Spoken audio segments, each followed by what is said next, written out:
Bismillahirrahmanirrahim. Assalamualaikum warahmatullahi wabarakatuh. Alhamdulillahi rabbil alamin.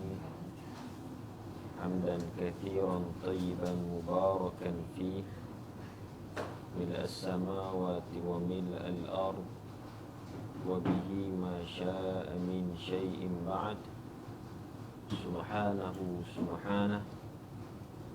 Asyhadu an la ilaha illallah wahdahu la syarika lah, wa asyhadu anna Muhammadan abduhu wa rasuluh.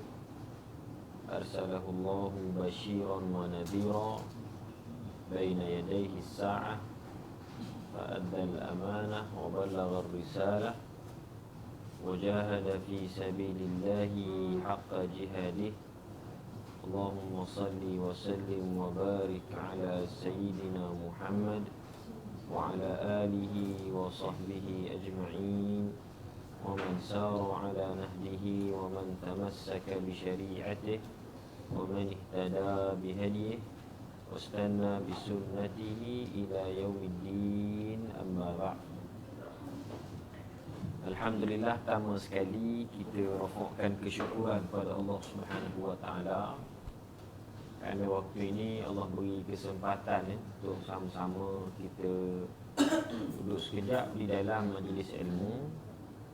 Yang hari ini depan saya ini kita ada staf daripada Mamadil,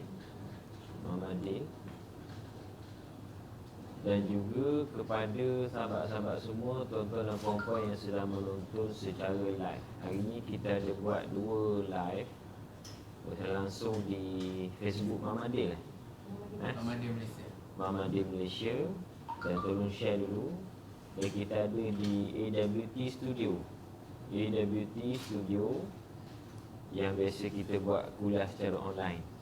Jadi tuan-tuan semua yang ada di sini boleh untuk share seluasnya, mudah-mudahan kita mendapat manfaat. Jadi apa yang kita nak sebutkan pada hari ini ialah satu topik yang menarik, bersempena dengan kuliah yang ditajuk oleh Mamadil ini. Itulah yang dipersoalkan, itulah apakah rahsia kejayaan sahabat Nabi di dalam perniagaan ataupun bisnes, kejayaan. Baik, bila disebutkan tentang kita nak satu rahsia, sebenarnya rahsia perniagaan, sebenarnya kita kena faham bahawa sememangnya Nabi SAW dan para sahabat Nabi ridwanullah alaihim, dalam kalangan mereka ni ramai yang berniaga dan menjadi orang yang kaya raya sebenarnya. Menunjukkan bahawa dalam Islam ini perniagaan itu tidak salah. Bahkan inilah kerja yang mulia yang dilakukan oleh Nabi-Nabi dan Rasul-Rasul alaihi wassalatu wassalam, perniagaan itu sendiri. Namun di sana kita kena faham bahawa Nabi SAW mengajar kita supaya menjadi orang yang kaya ataupun orang yang berbisnes dalam keadaan yang betul-betul beriman kepada Allah Subhanahu wa taala. Tak guna kalau kita ni jadi orang yang kaya semata, kita ni bisnes kita maju, dalam masa yang sama hubungan dengan Allah Ta'ala itu tidak dijaga. Demikianlah apa-apa dalam hidup kita ni pun mesti mengikuti apa yang diajar oleh Nabi SAW sebagai contoh dia. Sebab tu Allah sebut dalam Quran, laqad kana lakum fi rasulillahi uswatun hasanah. Sesungguhnya bagi diri kamu pada diri Rasulullah SAW ialah uswatun hasanah. Itulah contoh teladan yang baik. Maka kalau kita nak hidup dalam keadaan diredai oleh Allah Ta'ala, tak ada cara lain kecuali Nabi-Nabi dan Rasul-Rasul alaihi wassalam ini mesti kita jadikan sebagai contoh. Baik dalam bab berumah tangga, dalam bab nikah kahwin, dalam bab pekerjaan, dalam bab politik, termasuk juga dalam bab perniagaan, ada guide yang diajar oleh Nabi kita Muhammad SAW. Bila kita lari daripada guide ini, sehebat mana pun awak, kita tak akan dapat kejayaan dunia dan akhirat. Sebab itu apa yang kita tengok sahabat-sahabat Nabi dalam kalangan mereka yang ada yang ramai yang berjaya dalam perniagaan ni. Macam mana dia orang buat sehingga kan benda tu Sehingga kan dalam kalangan sahabat Nabi yang berniaga ni ada dalam kalangan mereka yang dijamin syurga oleh Allah Subhanahu Wa Taala. Menunjukkan bahawa dia orang kaya ni tak sampai ke hati. Kita orang Melayu kita ni kalau berniaga sampai ke hati. Maknanya terlalu obses dengan perniagaan itu sehingga lupa benda-benda yang berhubung kait dengan akhirat. Ini tak betul. Ini tak betul. Sebab tu Islam sangat mementingkan dari sudut harta benda. Nabi suruh umat dia menjadi orang yang kaya. Sebab apa? Sebab Islam ni dia tak akan maju, dia tak akan tertegak tanpa adanya harta benda, tanpa adanya ekonomi umat yang begitu kuat. So nak tak nak awak kena mesti juga berjuang habis-habisan dalam bab ekonomi Islam. Allah sebut dalam Quran, kalau tuan-tuan baca surah As-Saff, Allah sebut dalam Al-Quran, ya ayyuhalladzina amanu hal adullukum ala tijaratin tunjikum min adabin alim. Wahai orang-orang yang beriman, mahukah kamu aku tunjukkan satu perniagaan yang mana perniagaan ni boleh membebaskan kamu daripada azab api neraka Allah. Allah Ta'ala ajak kita buat satu bisnes. Allah ajak kita berniaga. Hal adullukum ala tijarah, nak ke tidak ataupun mahukah kamu aku tunjukkan kepada kamu ni satu perniagaan yang mana perniagaan itu kata Allah Ta'ala tunjikum min adabin alim, keuntungannya kamu bebas daripada api neraka Allah. Kita biasa kalau kita nak berniaga, kita nak untungnya duit lah. Maknanya biar bukan setakat kita nak balik modal, tapi kita nak keuntungan tu besar. Allah Ta'ala jamin kalau awak join perniagaan ini, ya Allah nak tawarkan ini, keuntungannya bukan setakat awak dapat duit saja, tapi keuntungan yang paling besar di saat awak dibebaskan oleh Allah daripada api neraka. Menunjukkan bahawa siapa juga yang buat satu pekerjaan dalam dunia ni, baik urusan kehidupan di keseluruhannya, termasuk dalam hal perniagaan dia, pekerjaan dia, kalau ending dia awak masuk neraka, maka awak mengalami satu kerugian besar. Jadi Allah tunjukkan satu perniagaan. Kalau betul nak berniaga, berbisneslah dengan aku, niaga dengan aku. Kenapa? Kerana keuntungan dia, aku bebaskan kamu daripada api neraka. So tak ada benda yang paling kita nak dalam hidup kita ini kecuali kita nak dibebaskan oleh Allah daripada api neraka. Sebab tu awak bila kita berdoa pada Allah, kan kita berdoa, apalah sekali kita, Rabbana atina fid dunya hasanah wa fil akhirati hasanah wa qina adzabannar. Ini semua orang baca, siapa-siapa pun dia akan baca wa qina adzabannar, ya Allah tolonglah apa ni, wa qina, tolong peliharakan kami daripada terkena azab api neraka. Tapi orang kita kadang-kadang baca je, maksud tak faham sekarang. Baca saja. Wa qina adzabannar, peliharalah kami daripada azab api neraka Allah Subhanahu Wa Taala. So ini benda yang ditekankan. Jadi bila Allah Taala ajak berniaga, mesti nak kena ada modal dia. Kamu nak aku bebaskan kamu daripada api neraka, boleh. Tapi apa modal dia? Kalau orang berniaga, dia nak kena ada modal. Dia nak kena ada modal, nak run satu bisnes, dia kena ada modal yang cukup dan sebagainya. Ini salah satu benda yang penting. Apa modal dia? Kata Allah Ta'ala tunjikum min adabin alim. Apa modal dia? Tu'minuna billahi wa rasulih. Kamu beriman kepada Allah wa rasulih, dan beriman kepada Rasul. Ini modal dia. Mana kalau tak ada dua benda ni, awak jangan harap nak dapat syurga Allah, dan jangan harap nak dibebaskan, nak dapat keuntungan tadi. Allah takkan bebaskan awak daripada azab api neraka Allah Azza wa Jalla. Tu'minuna billahi wa rasulih wa tujahidun. Ini syarat yang ketiga, modal ketiga. Wa tujahiduna fi sabilillah, dan kamu berjihad di jalan Allah Taala. Jihadlah satu benda yang apa namanya membuktikan keimanan seseorang pada Allah. Seseorang tu tak dikira beriman kecuali bila dia berjihad pada Allah Subhanahu Wa Taala. Maknanya kalau dia tak berjihad, iman dia masih lagi lemah. Berjihad fi sabilillah. Wa tujahiduna fi sabilillah dengan apa? Bi amwalikum wa anfusikum, kata Allah. Berjihad pada jalan Allah Taala ini dengan harta kamu dan juga jiwa. Biasa kita nampak jihad ni, bila sebut tentang jihad, orang mesti nampak, okey, awak lah contoh ni. Kalau awak nampak jihad, awak nampak apa? Bila sebut tentang jihad, nampak apa?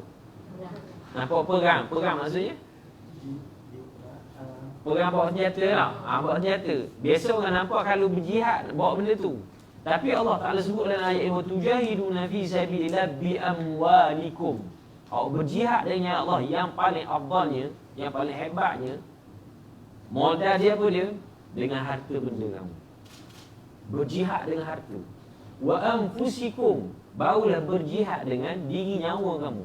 Awak pergi berjihad, maknanya asasnya ialah harta dulu. Dalam ayat ni Allah Ta'ala susun cantik. Comel Tuhan susun. Apa dia? Berjihad dengan harta benda. Wa anfusikum dzalika azka lakum, dzalika khairul lakum, dan demikian itulah lebih baik bagi kamu. Maknanya berjihad dengan harta dan juga jiwa raga kamu.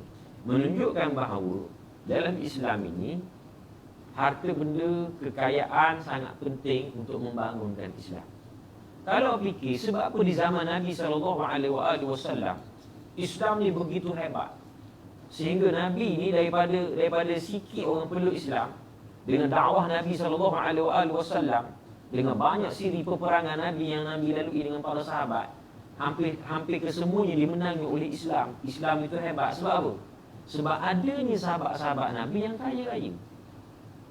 Ada sahabat Nabi yang kaya-kaya. Ada orang salah faham, berfikiran sempit, menyatakan bahawa kita meniaga benda kok, dunia belaka. Baik kita semayang, kita berzikir, kita pegang tasbih. Ini tak betul.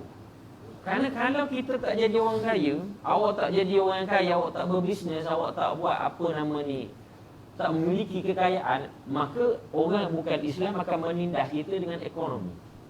Sebab itu hari ini Islam lemah. Kerana apa dia? Kerana Islam berada di takuk yang paling bawah dari sudut harta benda kekayaan. Kalau awak perasan, 10 orang yang paling kaya dalam Malaysia ni, kalau tak silap saya, ini data yang terkini lah, 10 orang yang paling kaya dalam Malaysia ni tak ada seorang pun orang Melayu Islam. Semua dapat kat orang kafir. Nampak ni, orang kafir. Ada orang Melayu Islam? Tak ada. Nombor 1, ada tak data dia? Kita Google kan internet laju kan? Google lah. Nanti aku check. 10 orang yang paling kaya di dalam Malaysia ni, siapa dia? Nanti kita check. 10 orang yang kaya di Malaysia.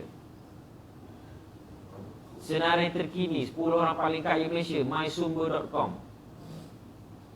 Tengok siapa Suspend sikit. Yang pertama, Robert Kwok. Tahu Robert Kwok? Robert Kwok ni dia orang Malaysia. Robert Kwok ni sekarang ni dia duduk mana? Dia duduk di Hong Kong. Main-main Hong Kong. Dia asal orang Johor. Kalau tak silap dia orang Johor. Bukan orang anu. Dia orang Johor. Orang Johor, TMJ. Dia orang Johor. Harta dia, saya tengok harta dia tahun 2020 ni 11.5 bilion US dollar. Oh, gila kaya Robert Kwok. Yang kedua paling kaya Malaysia, Kwek Leng Chan. Kwek bukan lencok, tu makanan mu makan lombok. Kwek Leng Chan. Yang ketiga, Ananda Krishnan. Naik ketiga. Dulu dia bawah sikit.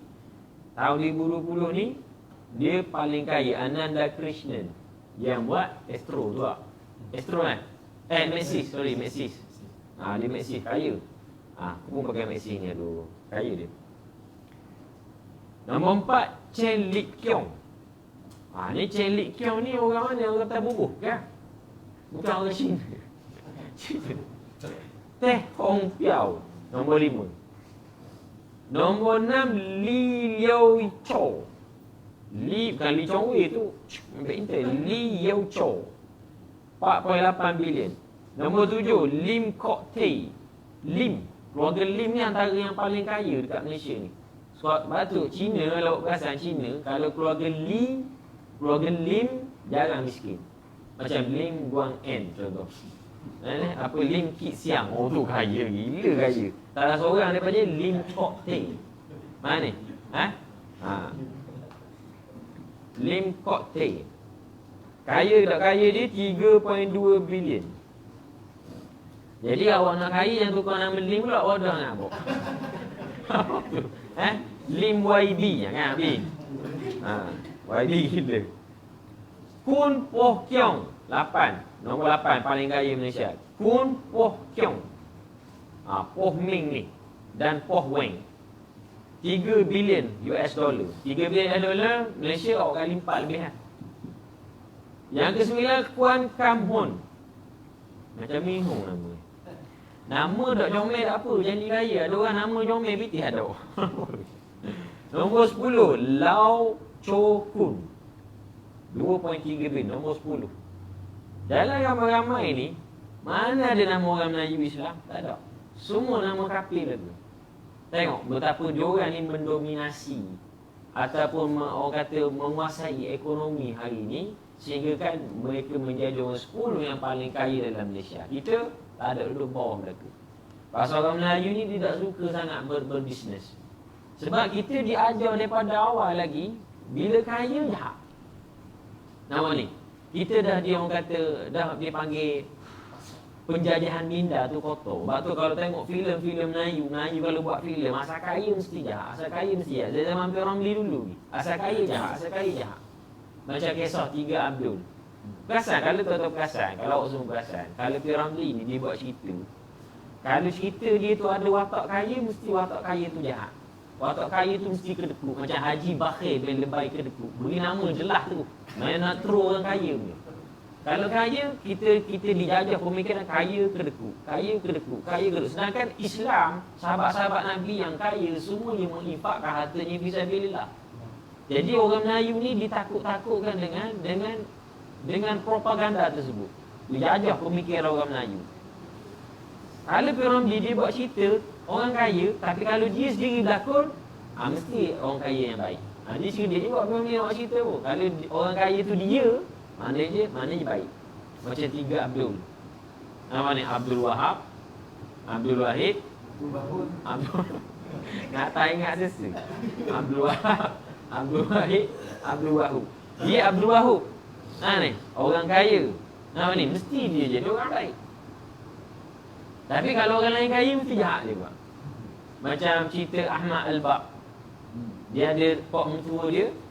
Pak mentua dia ni bapak jahat, kedekut. Orang kaya kedekut. Tapi bila dia jadi kaya, dapat harta daripada jin, dia baik lah. Bagi orang, fulus, begitu, begini. Ahmad Al-Baq.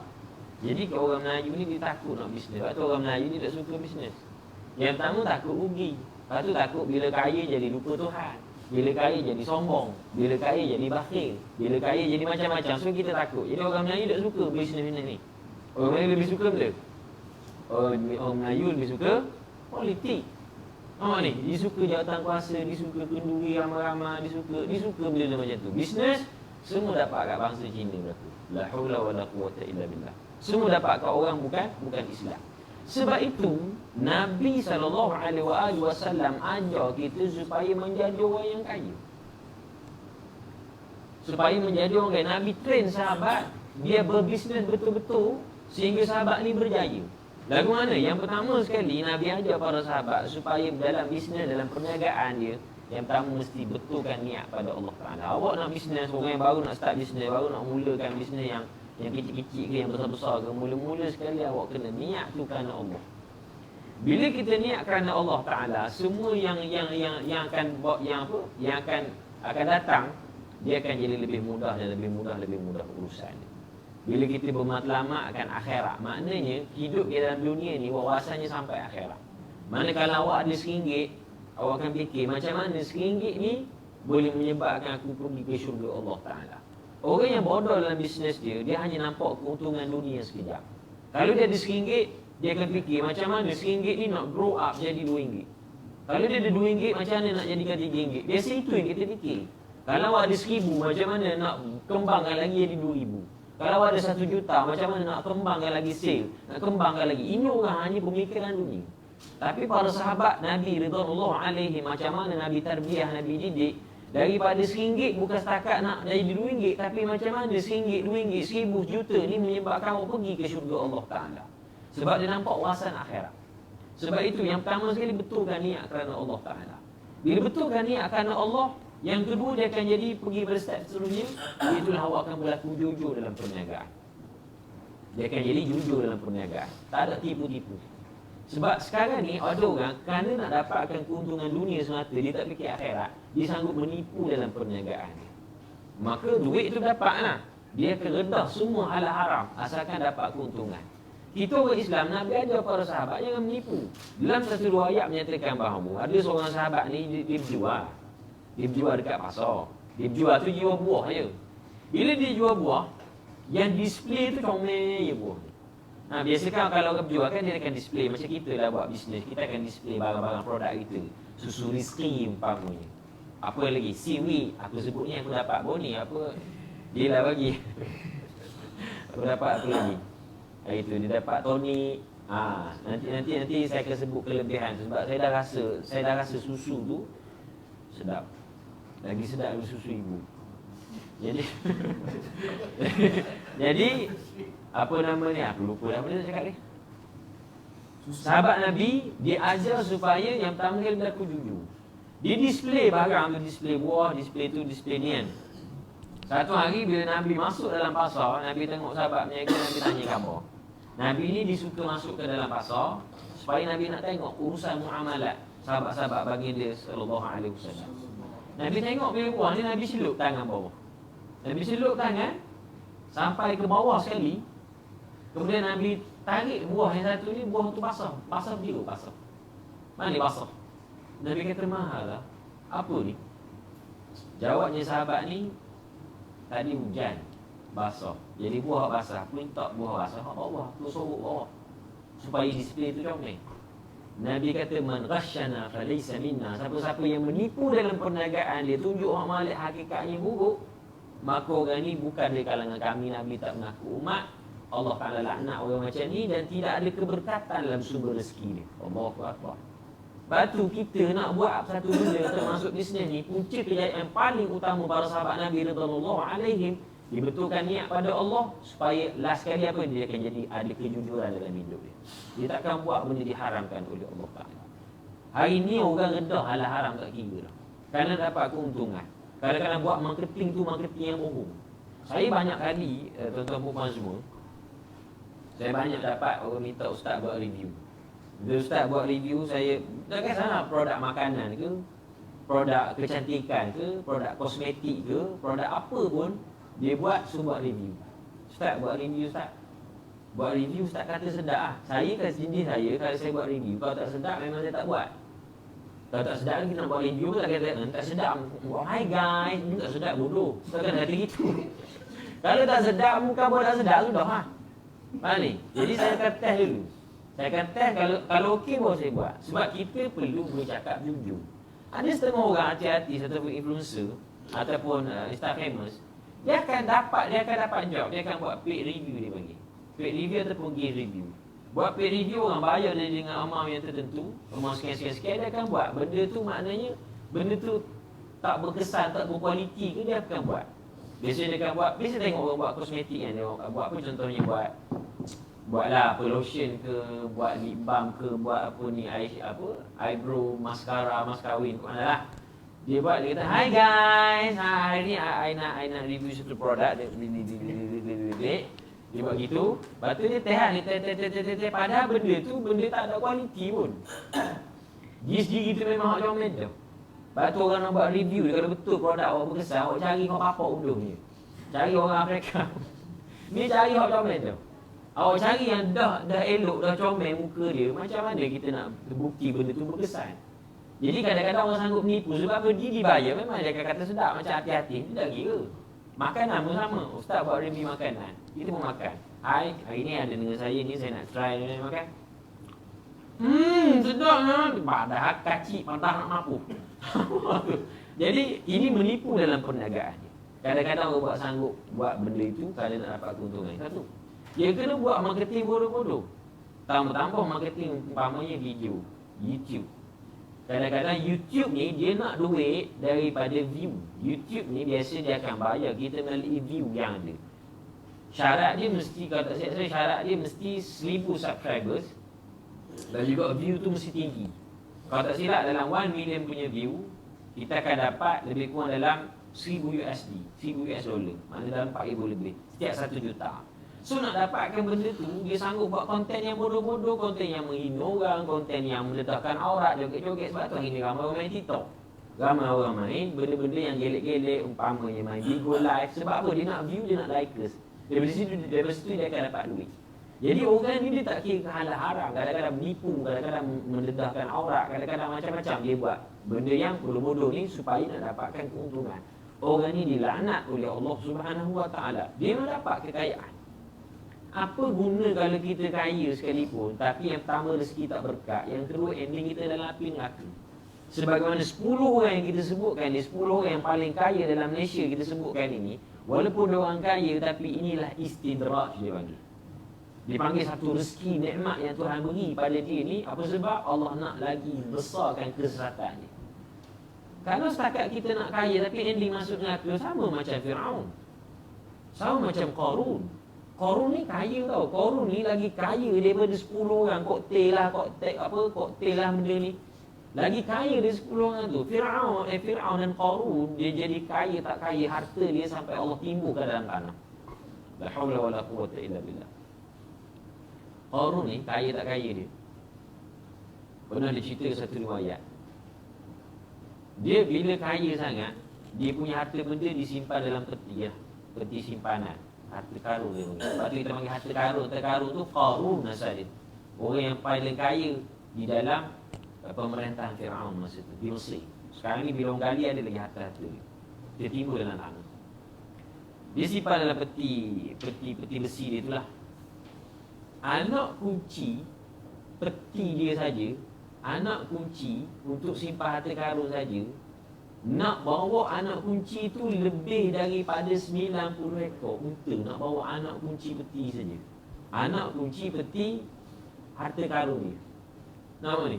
Dan kalau anak kunci saja perlukan 90 ekor unta yang tukang bawa, makna harta dia banyak mana? Fir'aun kaya. Fir'aun ni yang siapa pernah pergi Mesir ni? Pernah pergi Mesir? Egypt? Tak pernah pergi? Tak pernah pergi? Alhamdulillah, bawa lah setahun awak ni bawa pergi Mesir. Tengok ni. Tengok apa? Tengok piramid. Apa ni? Awak tengok piramid. Piramid awak tahu tak apa piramid? Tengok gambar kan? Piramid tu kubur Fir'aun. Piramid tu kubur. Tahu? Kalau kubur ni punya besar, kubur saya tengok dulu besar, dia punya ketinggiannya cukup tinggi dan besar. Piramid tu baru kubur dia. Dah kalau kubur, rumah dia besar mana? Orang tak buat kubur besar pada rumah. Kalau kubur kita besar tu, mana rumah banglo lah. Nampak ni? Di Mesir ada satu dipanggil Mathaf Fir'aun ni. Museum Fir'aun. Kalau masuk kena bayar. Nak tengok menatal anak tu pun kena bayar sekarang. Awak pergi masuk, ada bekasan peninggalan harta benda peninggalan Fir'aun. Semua diperbuat daripada emas. Baju tidur dia, katil dia, slipper dia, emas belaka. Dia tidur dengan emas, pinggang mangkuk dia semua dengan emas. Kaya punya Fir'aun. Tapi duduk mana dia? Allah humban di dalam api neraka Allah Azza wa Jalla. So jadi kaya tapi ending dia neraka tak ada guna. Batu Nabi didik sahabat supaya awak nak menjaga ni kena jujur, biar ada reti batas halal dan haram. Benda hak kait dengan riba jangan ambil. Benda hak kait dengan benda yang haram jangan ambil. Tolak sudah. Biarlah kita dapat keuntungan yang sedikit tapi benda tu halal. Nabi ajar sahabat supaya berbisnes. Dengan bisnes itulah boleh membantu ekonomi umat Islam. Umpamanya ada seorang sahabat dulu namanya Abdul Rahman bin Auf. Abdul Rahman bin Auf ini seorang sahabat Nabi yang dikategorikan sebagai orang yang kaya lah. Dia orang yang kaya, sangat kaya. Dia orang jenis tukang bisnes. Daripada Mekah sampai ke Madinah. Dia dekat Mekah ni memang dia orang yang kaya, bilioner harta dia. Bilioner. Kalau ikut kiraan zaman sekarang, dia ni orang yang bilioner. Waktu hijrah ke Madinah, masa hijrah ke Madinah kan berlaku peristiwa hijrah, sahabat Nabi berhijrah selai sepinggan. Bila sampai di Madinah, dia ni susahlah, duit-duit semua duduk Mekah belaka. Diambil oleh Abu Jahal dan sekutu-sekutunya. Jadi sampai di Mekah kan selai sepinggan. Nabi SAW saudarakan dia, pairing dia dengan siapa? Dengan seorang sahabat namanya Sa'ad bin Rabi'. Sa'ad bin Rabi' ni orang yang sangat paling kaya di Madinah pada masa tu. Bila kaya sangat, bila jadi macam ni, Sa'ad bin Rabi' kata, wahai Abdul Rahman, Bila kamu ni dah aku dipersaudarakan oleh Nabi dengan aku nak tolong kamu. Aku ada harta kekayaan aku sendiri. Yang paling kaya di Madinah ni tak ada orang aku. Nampak ni? Dia boleh cakap macam tu, sama-sama orang kaya boleh cakap. Jangan cakap dengan orang miskin macam kita ni. Nampak sombong sangat. Jadi kita separuh harta aku nak beri pada kamu. Tengok. Dia kalau kaya, separuh harta nak beri kita. Sekarang ni tak ada orang gitu. Contohlah awak ada 1 juta. Baik sangat kita dengan member ni, tak apa 500,000 aku beri semua. Tak ada lah. Fikir juga kita. Tapi sahabat ni hebat. Abdul Rahman bin Auf kata, tak ambuh. Aku tak nak harta kamu. Kalau gitu, kalau mu tak ambuh harta aku, dah apa? Aku ada 2 orang isteri. Mu tengoklah mana-mana mu rasa comel, aku boleh ceraikan dia. Habis dah mu kahwin dengan dia pula. Tengok, siapa pekat tu, dia punya ukhuwah. Siapa pekat tu, dia punya dermawan. Abdul Rahman bin Auf kata, aku tak nak semua pun daripada kamu. Aku tak nak harta kamu, tak nak kambing, tak nak unta, tak nak apa pun. Tak nak isteri kamu. Habis tu kamu nak apa datang ke Madinah ni? Kamu selesai pinggan. Kamu tunjuk aku aina suq. Di mana pasar? Pergi cari pasar dulu. Jenis orang tu perai. Jenis orang yang suka berniaga ni, cari pasar dulu. Nabi ajar dia supaya berniaga, supaya mantapkan ekonomi umat Islam.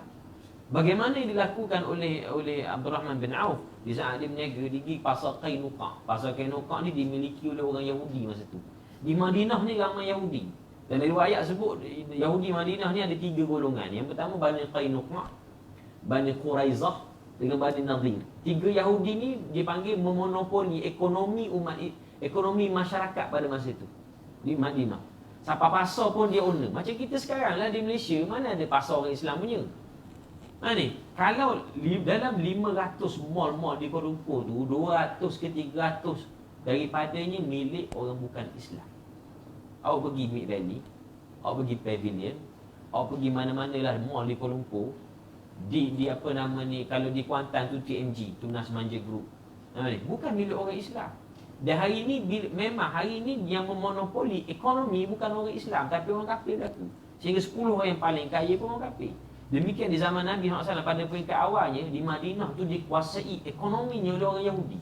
Sehingga pasar pun pasar dia, Qainuqa, pasar orang Yahudi. Pergi ke pasar, Abdul Rahman bin Auf pergi.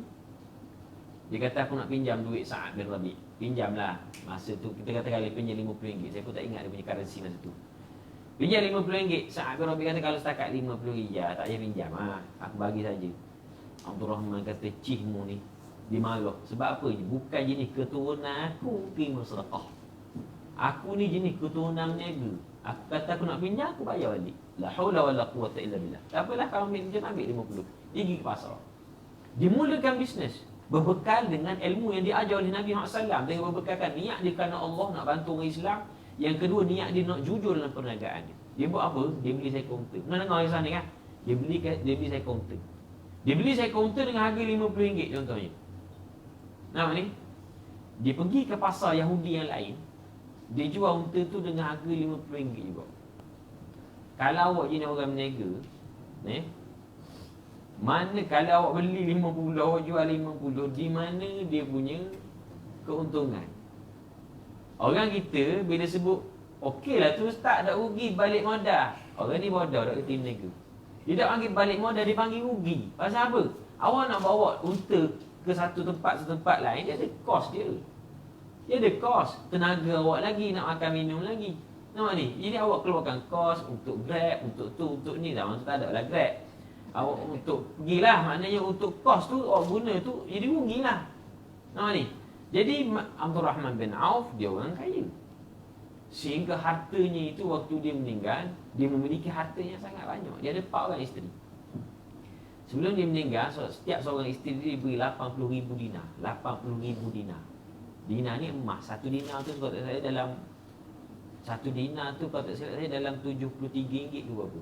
Ke dalam 1 lebih 1 dinar. 1 dinar tu 4.5 gram. Banyak. 80,000 dinar dia bagi. Pada setiap isteri dia. Tapi macam mana dia fikir boleh buat? Maknanya berniaga, beli 50 jual 50. Beli 50 jual 50. Kaya dia. Rupa-rupanya apa yang dia buat sehingga dia boleh kahwin sampai 4. Dia jumpa dengan Nabi SAW. Waktu satu ketika dah lama tak jumpa dengan Rasulullah. Bila jumpa dengan Nabi SAW, dia pakai baju comel. Dia pakai baju segak. Nabi kata, tazawwajta ya Abdul Rahman. Awak dah kahwin ke wahai Abdul Rahman? Dah kahwin dah. Aku beri apa mas kahwin kamu? Beri pada isteri kamu masa kamu kahwin. Dia kata aku kahwin dengan orang Ansar seorang. Imra'atu min Ansar. Aku kahwin dengan orang Ansar. Mas kahwin dia aku beri 1 jongkong mah. 1 jongkong mah beri ke isteri dia nak kahwin. Padahal dia ni susah datang daripada Mekah tanpa harta benda. Dia berniaga unta je. Rupanya apa dia buat? Bila dia berniaga unta, dia beli 50. Tengok kat mana magic dia buat. Dia beli unta seekor harga 50 contohnya. Kan?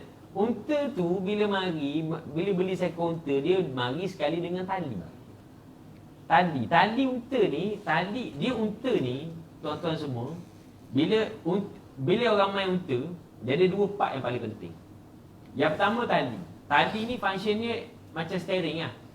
Dia tak boleh pakai tali biasa. Tali khusus untuk unta. Tali tu mahal. Nampak ni? Dia tak boleh pakai tali rupiah. Gitu mampu unta tak layak. Tali dia khusus.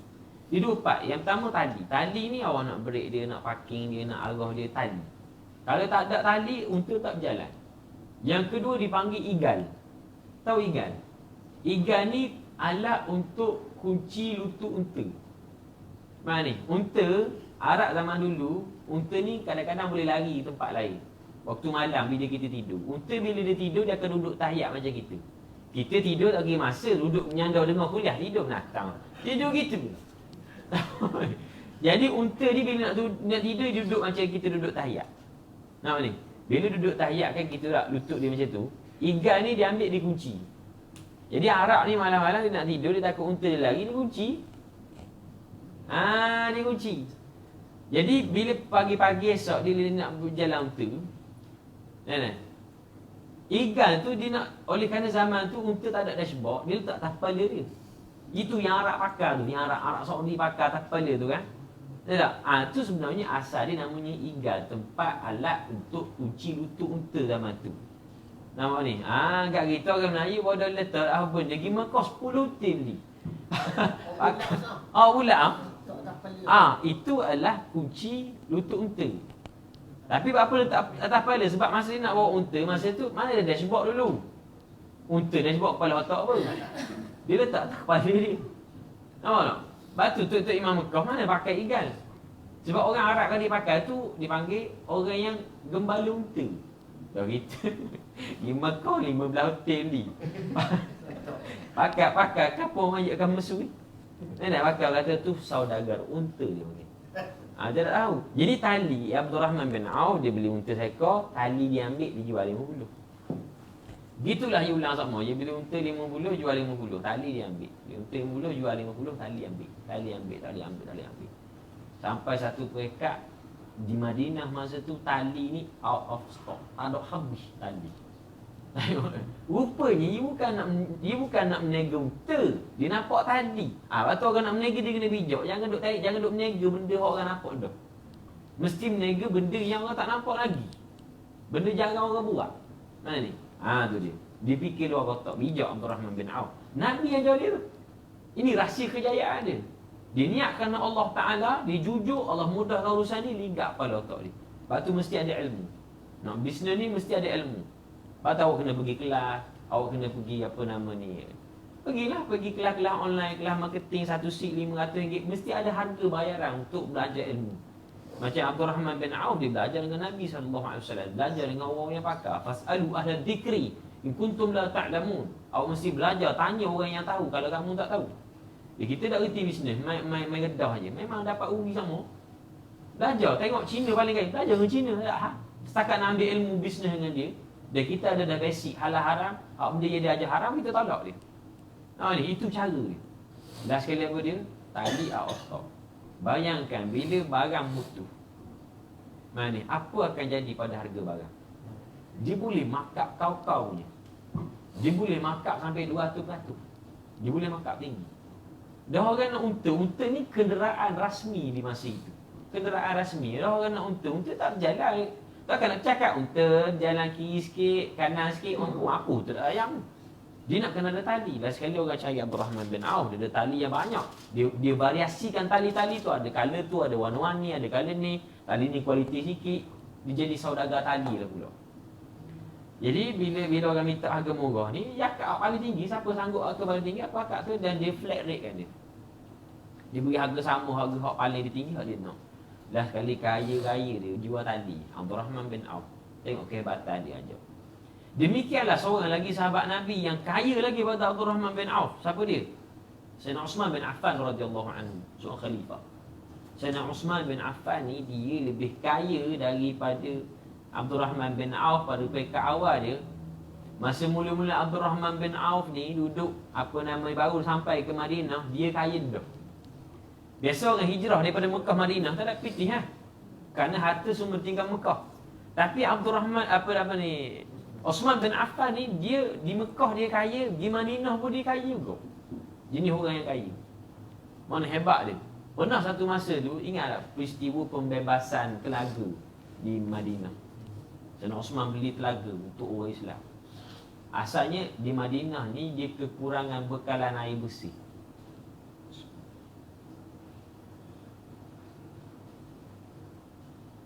Tak kan? Susu rizki tak ada?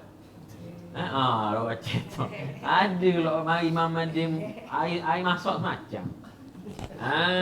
Gini. Boleh buat review tengok. Tak pandai habis ni. Tak pula kita. Tu dia. Uthman bin Affan radhiyallahu anhu, dia ni kaya. Siap dah. Pandai lagi tu. Mai. Ni. Allah. Ni susu rizki. Susu kurma hak baru. Rasa sikit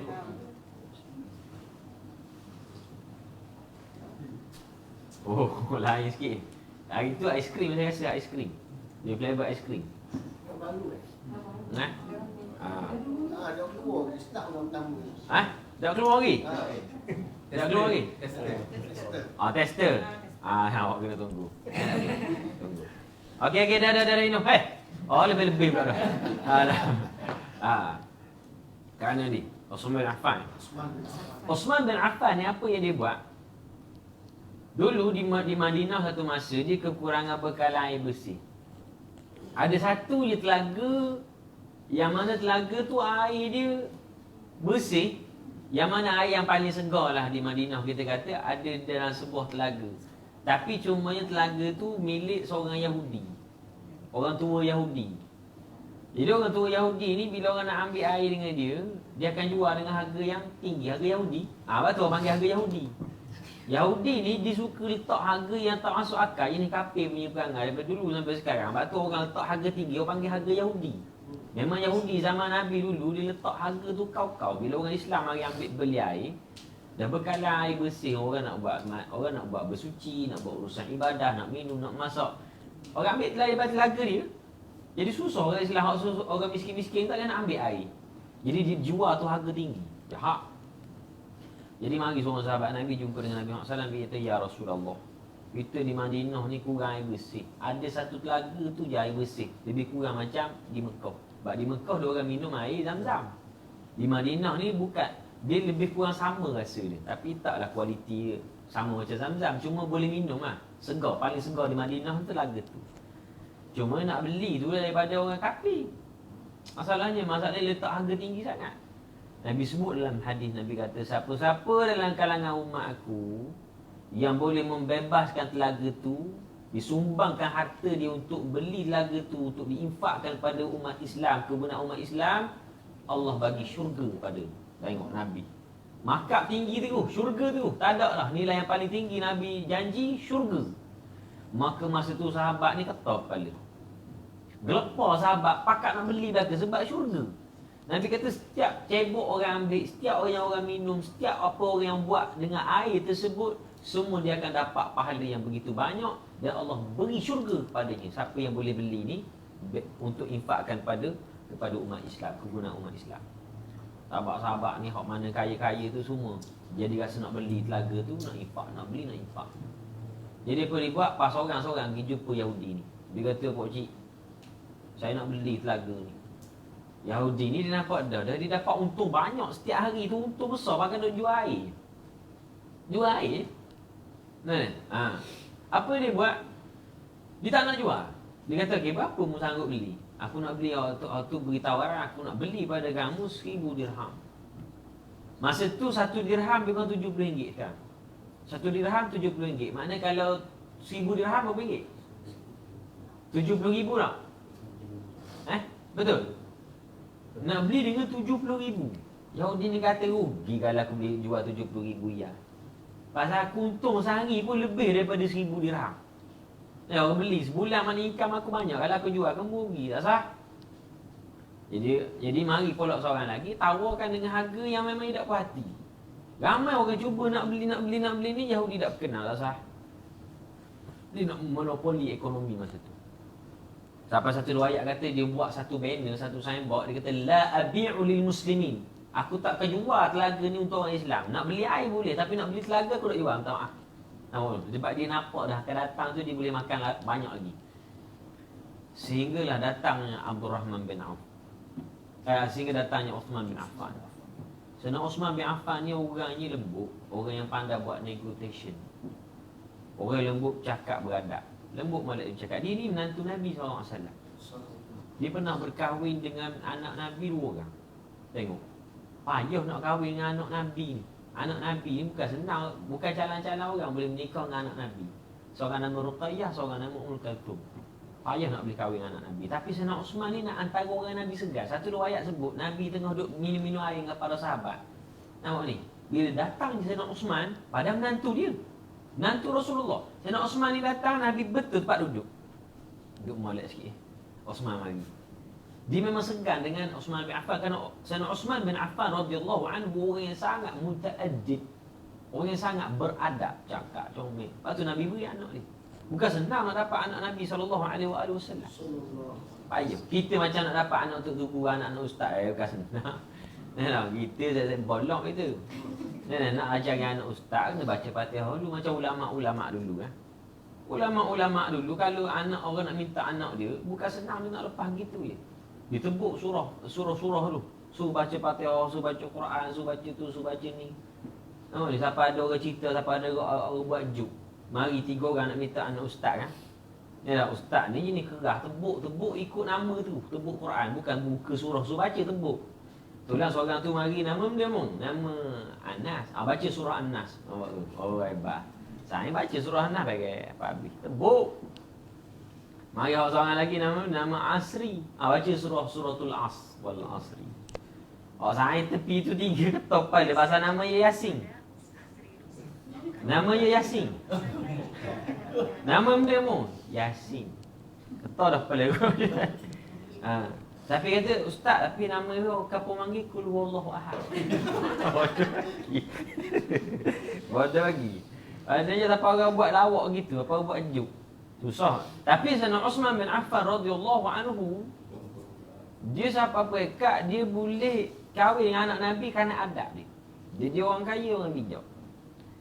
Bila dia dengar ramai orang tak lepas dengan Yahudi ni, dia pergi beli. Dia kata, "Pakcik, Yahudi ni tengok orang Islam tak amuh dah." Dia kata sebab semua nak harga rendah berlaku. Dia kata, "Pakcik, saya ni nak beli telaga ni, boleh tak?" Dia kata, "Budak tengok, aku siap buat signboard dah. Aku tak akan jual harga ni." Sabar dulu, sabar. Dia orang pandai cakap. Sabar. Saya nak beri tawaran sikit ni. Saya bukan nak beli semua. Saya nak beli separuh je. Dia cerdik nak beli separuh. Jadi Yahudi ni pelik. Beli separuh lagu mana pun. Lagu sutik tak separuh ni gini. Maknanya sehari jadi hak saya, sehari jadi hak awak. Jadi bila hak saya tu suka hati saya ya. Jadi bila hak awak comel juga. Dia berapa kamu nak jual? Khabar je, insya-Allah saya beri. Katanya pakcik ni molek juga, mu nampak cerdik sikit. Lain mari bodoh belaka. Mu nampak aku kenal sikit cara mu. Pandai cakap. Atau cakap atau orang negara kata kalau pandai cakap wi saja. Betul tak? Apa sering ayat. Pandai kecek wi saja. Sebab apa? Sebab orang pandai cakap ni dia mudah. Jadi Sayyidina Uthman bin Affan ni antara orang yang pandai cakap. Dia kata aku nak beli separuh je. Tak mau beli semua, separuh. Maknanya hari ni aku esok mau pula. Kita mana shareholder lah, masuk saham. Dia buat dah shareholder, maknanya pemegang laga ni atas 2 nama. Kongsi ya akak. Jadi berapa mu nak jual ni?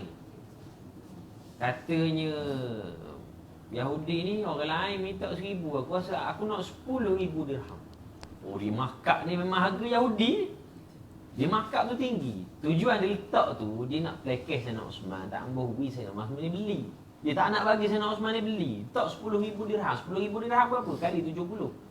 700,000. Memang laga sutir je 700,000. Kita kalau buat laga bodoh-bodoh dapat 10,000.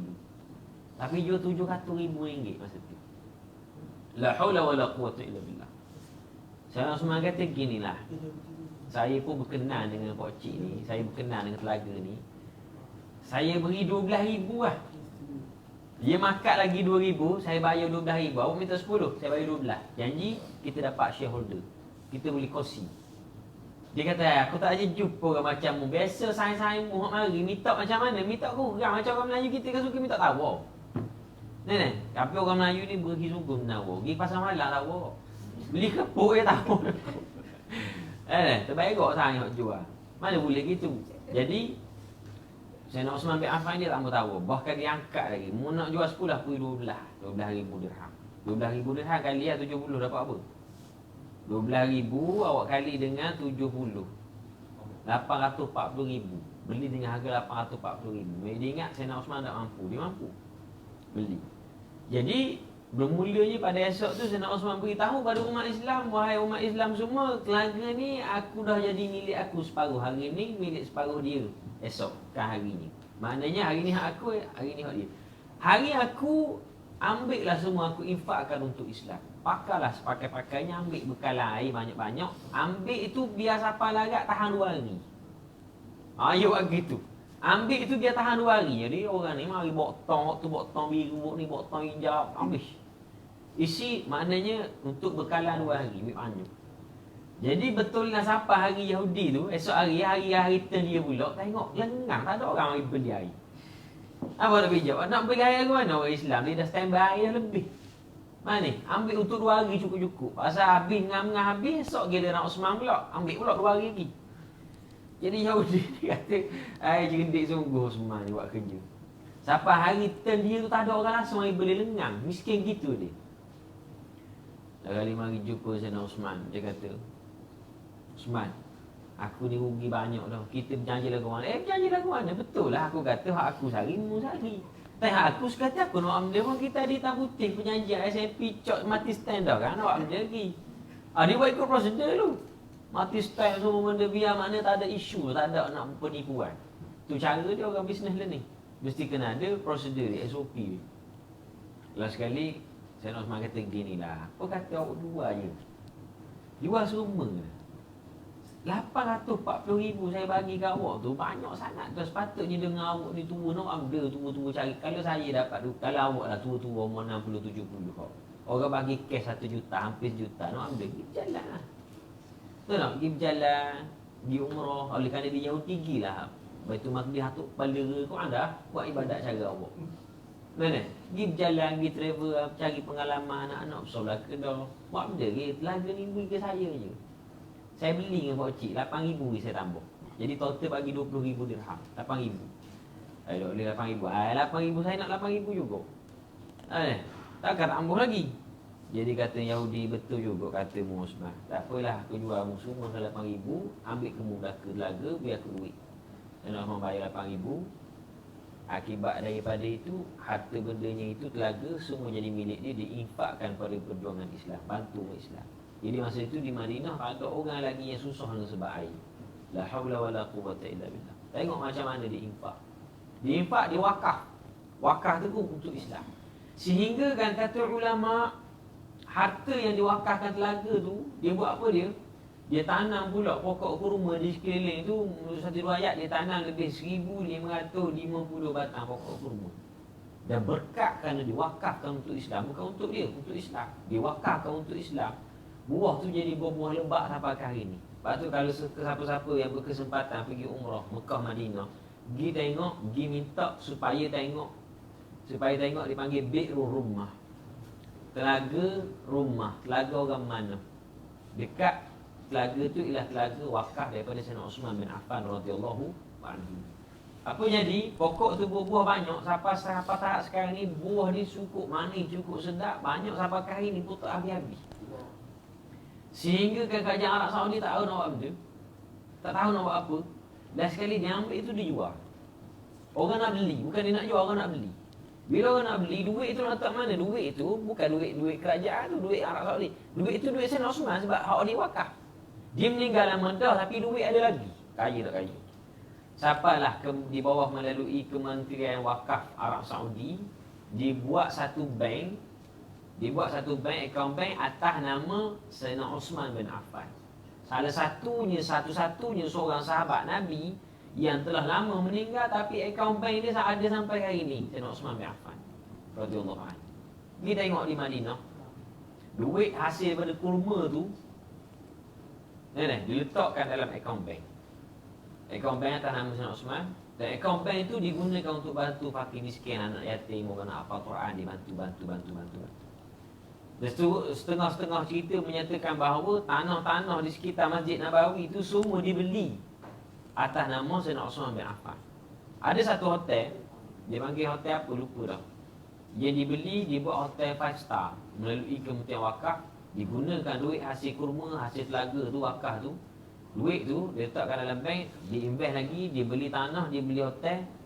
Hotel tu keuntungan dia setahun 50 juta. Setahun keuntungan dia. 50 juta tu ambil duit tak mana? Letak dalam akaun bank Abdul Rahman Osman bin Affan.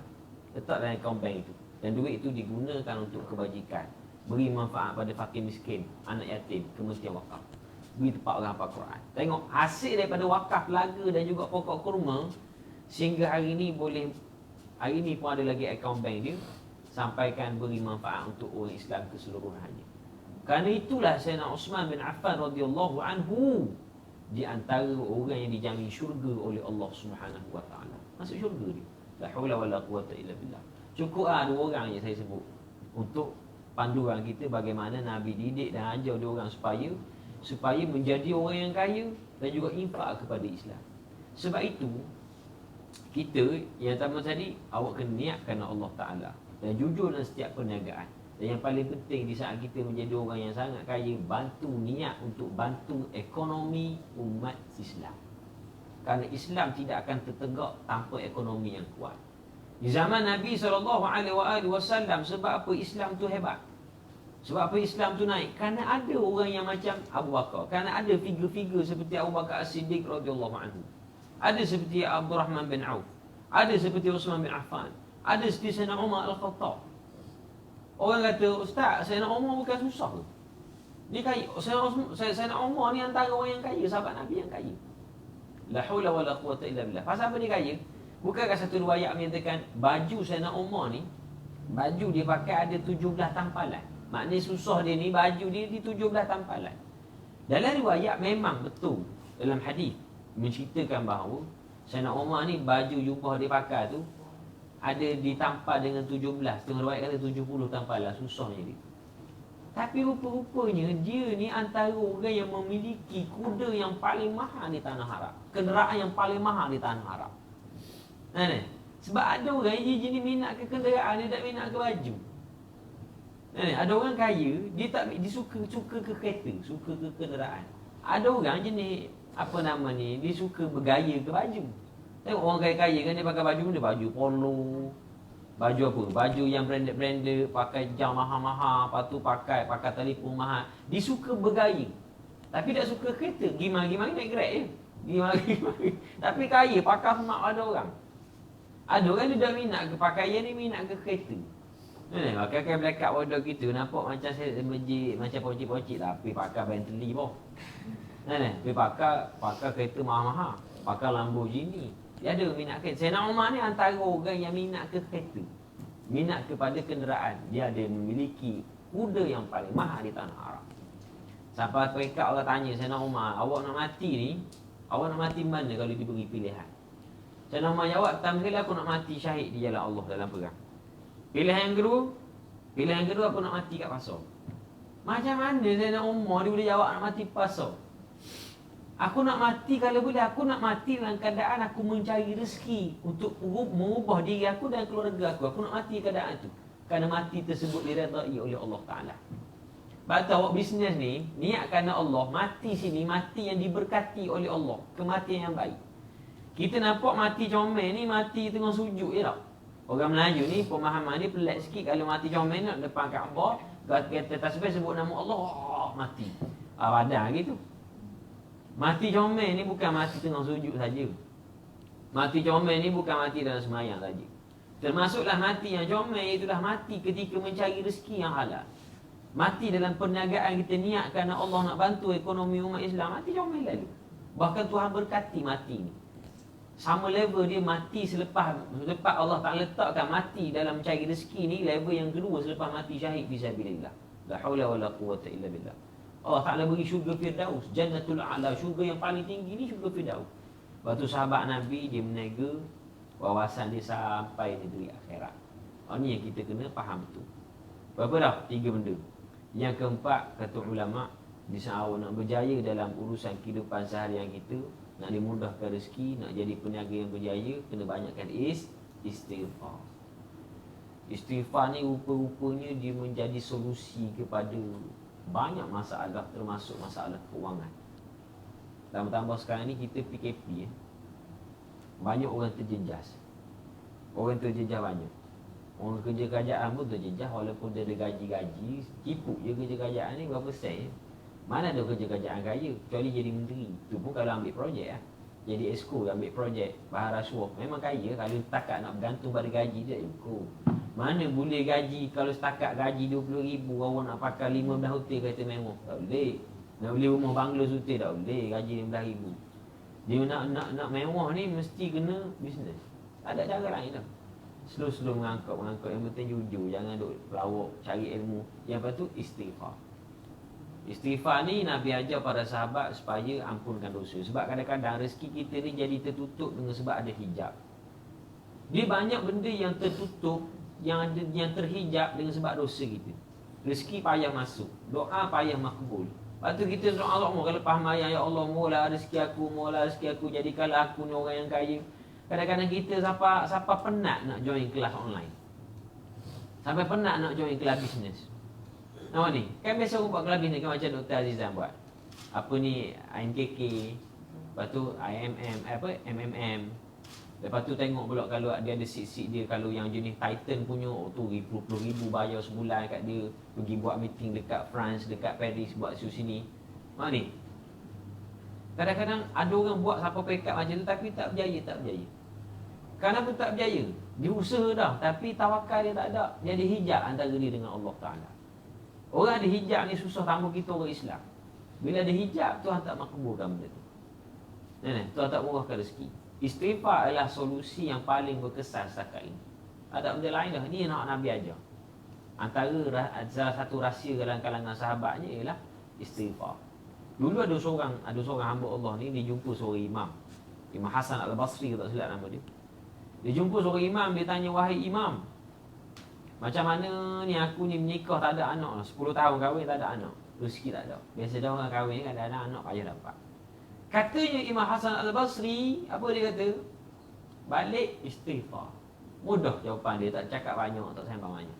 Mari orang yang kedua mengadu masalah pada dia, wahai imam, macam mana kampung kita ni kemarau panjang, panas je, tak hujan-hujan, payah pun nak cucuk tanam lagu ni.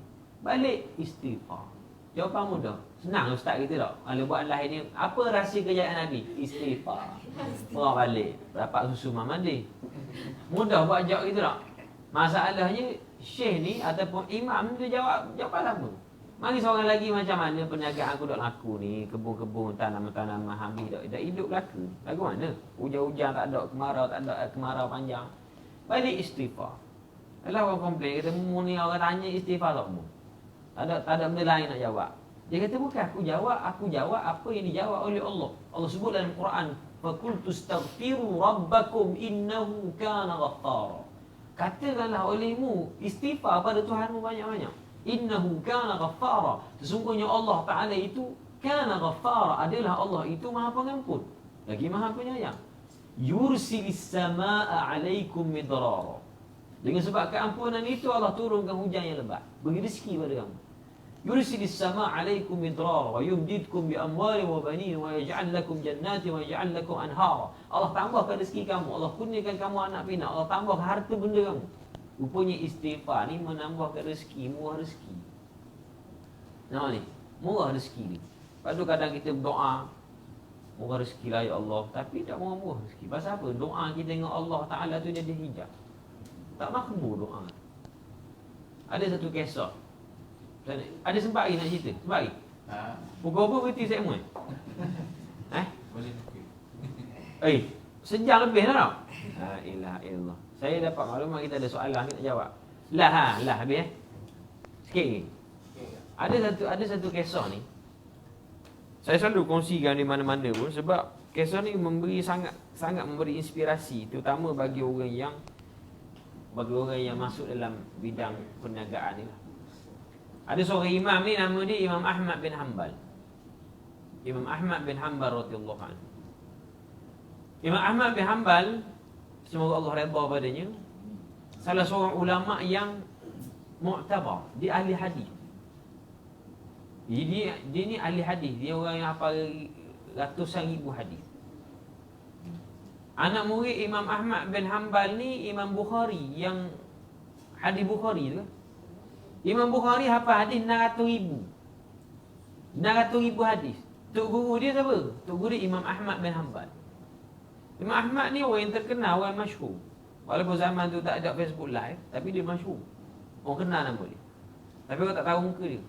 Satu hari datang dalam satu perasaan dia rasa sangat nak pergi satu tempat di Iraq. Dia mari dalam hati dia rasa nak pergi di Iraq tempat tu. Dia tak tahu kenapa nak pergi, tapi nak pergi kan. Dia tak cakap banyak, dia layan ke perasaan dia buat apa? Dia pergi dia pergilah bermusafir ke Iraq. Kas cerita, sampai di Iraq waktu maghrib, dia singgah di masjid, dia semayang maghrib berjemaah. Dia semayang maghrib berjemaah, masa tu dia jadi makmum, dia ada imam. Walaupun dia terkenal, sebab orang tak kenal dia. Kalau orang kenal dia, orang cam muka dia, memang orang tolak dia tak imam. Tapi oleh kerana orang tahu nama dia saja je, nama dia diviralkan. Macam YB gila kan, orang tak kenal siapa nama ni, tapi orang tahu nama dia sebab nama itu diviralkan. Jadi bila dia semayang maghrib berjemaah, dia jadi makmum macam biasa, dia tak jadi imam. Semayang warak jadi. Habis di Iraq, padahal orang-orang di Iraq tu mengamalkan mazhab dia. Tapi orang tak kenal muka dia. Sementara tunggu waktu isyak masuk, dia buka Quran, dia baca Quran. Masuk waktu isyak, orang qomat, orang azan, orang qomat, dia semayang. Jadi makmum macam biasa pula. Orang tak perasan dia. Habis semayang, orang pakat balik dah ke dah. Dan dia musafir, tak ada tempat nak duduk. Masa tu mana ada hotel. Betul tak? Mana ada hotel. Jadi dia ambil keputusan nak tidur kat masjid sekejap. Dia duduk satu sudut di masjid belakang-belakang tu. Tiba-tiba datangnya Siok. Mari Tok Siok marah dia. Hei tuan, dia kata, awak dilarang tidur sini. Sini masjid ni tempat orang semayang, tempat ibadat, bukan tempat orang tidur. Macam mana awak boleh tidur sini? Jawab, dia tak tahu awak je tengking je kau tu Imam Ahmad bin Hanbal, ulama hadis yang hebat. Kalau dia kenal takkan dia buat gitu. Dia sendiri pun, Siok masjid tu pun beramal dengan mazhab Imam Ahmad. Jadi Imam Ahmad kata, saya musafir, esok saya balik, saya tak ada tempat nak tidur, saya tumpang kejap.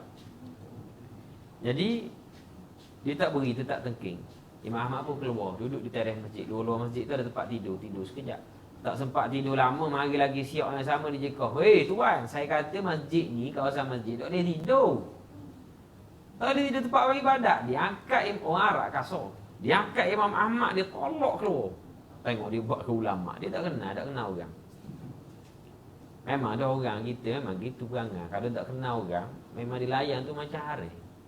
Lepas tu kita orang bisnes ni, jangan customer, kita jangan pilih-pilih customer. Kadang-kadang kita tengok orang ada duit, layan comel. Tapi tengok orang ada, siapa orang buat prank kan, social experiment, mari orang miskin nak beli, kita halau dia, orang putih buat. Dunia ni sangat kejam. Demikianlah berlaku di zaman itu. Imam Ahmad ditolak pasal dia tak kenal. Kalau dia kenal takkan dia buat gitu. Dia pun makan nasi rumah dia, molek.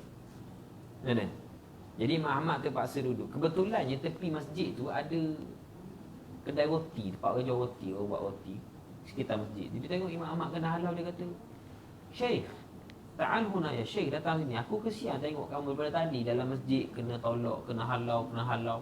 Ginilah. Awak tidur tempat saya. Kebetulan kedai roti ni tu ada bilik untuk dia istirahat. Ada bilik tempat dia untuk dia istirahat. Imam Ahmad pun dia benarkan Imam Ahmad tidur sini. Imam Ahmad suka ada orang tolong bantu dia. Jadi malam tu dia sembang dengan dua orang. Sembang. Imam Ahmad kata dalam riwayat dia yang panjang, Imam Ahmad mengatakan bahawa aku tak pernah tengok lagi orang ni ada benda pelik berlaku pada penjual roti ni yang tak pernah berlaku pada orang lain. Apa dia? Kata Imam Ahmad bin Hanbal rahimahullah, orang ni aku tengok mulut dia tak berhenti istighfar. Sebut astaghfirullah wa atubu ilaih. Astaghfirullah wa atubu. Sebut lama. Dia nak buat benda pun dia sebut. Dia nak angkat air, astaghfirullah wa atubu ilaih. Dia nak uli roti tepung, astaghfirullah wa atubu ilaih. Nak ambil garam tak ngandung, astaghfirullah wa atubu ilaih. Tak pernah berhenti. Aku ahli hadis ni pun tak buat gitu. Dia tanya, "Syekh, awak beramal bila lagi duduk tak berhenti sebut?" Saya tengok daripada tadi terkumat kamik mulut duduk sebut istighfar. Dia kata aku beramal ni daripada muda sampai sekarang. Imam Ahmad kata mesti ada benda yang special. Apa yang awak dapat sampai awak sanggup beramal tak berhenti-henti. Nak buat apa pun istighfar kamu. Macam kita lah nak kira stok istighfar. Nak tu istighfar. Mesti ada benda pelik awak dapat. Katanya orang tua ni, dia kata apa? Demi Allah setakat ini kalau aku minta apa-apa dengan Allah, mesti Allah makbul. Tak pernah hayat aku ni kalau aku minta apa, tak pernah hayat aku ni Tuhan tolak doa aku, semua Tuhan terima. Kecuali satu benda je. Imam Ahmad terkejut, ada lagi ada benda yang tak terima. Aku minta sombong dengan Allah, boleh jadi melampau sangat aku permintaan aku ni. Aku minta sombong dengan Allah supaya aku ni Allah pertemukan dengan Imam Ahmad bin Hanbal. Allah kejut saya. Imam Ahmad depan dia dah cukup. Imam Ahmad dengar tu menangis. Imam Ahmad kata patutlah selama ni aku rasa sangat nak pergi ke Iraq.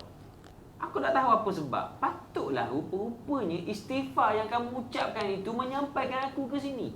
Patutlah aku daripada masjid orang halau, orang tolak aku sampailah istighfar tersebut tu mendorong aku ke sini. Kan akulah Ahmad bin Hanbal. Dia dengar tu dia menangis, ya Allah. Dia peluk Imam Ahmad. Rupa-rupanya dia tak sangka-sangka bahawa sesungguhnya doanya itu di saat sedemikian dimakbulkan juga oleh Allah Ta'ala. Apa rahsia dia? Istighfar.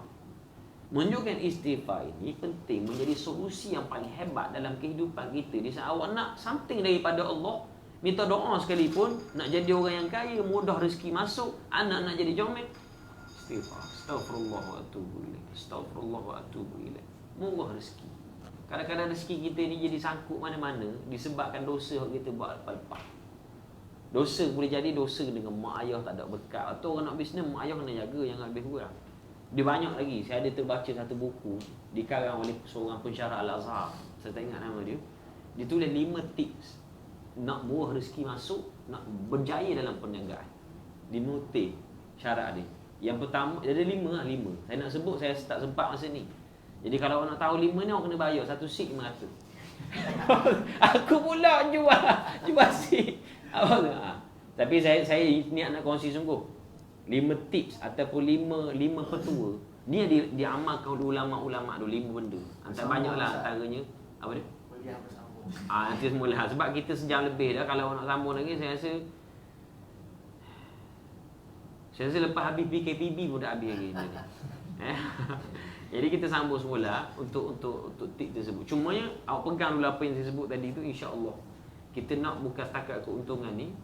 Awak pun dah banyak ilmu tentang bisnes, tapi apa yang kita nak kena faham di saat kita dah ada ilmu tentang perniagaan, jangan lupa syariat Allah Subhanahu Wa Taala. Pegang niat betul kerana Allah, jujur, banyakkan infak dan juga istighfar. Pegang ni insya-Allah akan ada satu perubahan positif yang berlaku dalam kehidupan kita ini. Banyakkan infak bagaimana sahabat Nabi radhiyallahu alaihi. Ini orang yang Allah Taala murahkan rezeki dan juga diampunkan dosa oleh Allah Subhanahu Wa Taala. Ia asasnya pada keyakinan kita pada Allah, yakin pada akhirat. Pasal sedekah ni kalau saya nak sebut, sedekah ni sangat banyak kelebihan dia. Bukan setakat Allah murahkan rezeki, Allah tambahkan rezeki. Macam saya nak Osman bin Affan tadi tu, sebab dia bersedekah, dia wakaf, akaun dia sampai ke hari ni ada lagi. Sampai ke keuntungan tu juta-juta setahun orang boleh invest lagi dengan harta dia. Maknanya memang orang sedekah ni memang confirm murah rezeki, confirm. Antara lain apa dia? Allah haramkan kulit kita dibakar oleh Allah daripada api neraka. Banyak sedekah. Allah beri kematian yang paling baik bagi orang bersedekah. Banyak saya nak sebutkan kelebihan sedekah ni. Lepas tu dulu ada seorang, saya selalu kongsi cerita ni. Saya ada tahfiz. Saya buat, tahu kan saya ada tahfiz. Dekat atas tu satu orang wakaf 2 ekar tanah. Di Shah Alam satu. Saya setuju. Semua saya buat percuma belaka. Orang wakaf. Sehingga kan untuk wakaf ni ada seorang hamba Allah. Ada seorang hamba Allah ni dia buat apa tau? Dia mari jumpa saya seorang makcik. Makcik ni dia bukan orang senang, dia orang susah. Dia mari jumpa saya, dia kata ni Ustaz Fatih ke saya je saya.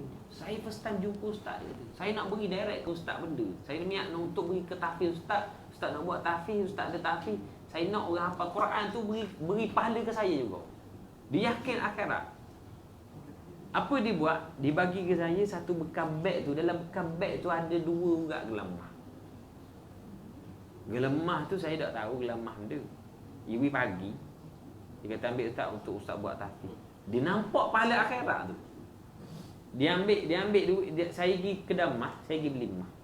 Saya pergi tukar lah nak ambil nilai dia. Pergi timbang-timbang tu tahu tak berapa. Semua tahu tak berapa kos dia. Saya tahu. Saya tak mau khabar. Berapa? Dekat 38,000.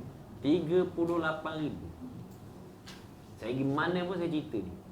38,000 2 orang. Emas solid lah. Emas 10 solid. Tak ada campur benda-benda. Orang lama. La haula wala quwwata illa billah. Macam mana seorang hamba Allah boleh derma sampai 38,000? Kita nak derma pun mikir. Nah, orang lain ni nak derma 50 jam minta cucu ni. Rasa besar. Pasal apa? Untuk akhirat. Ni tak?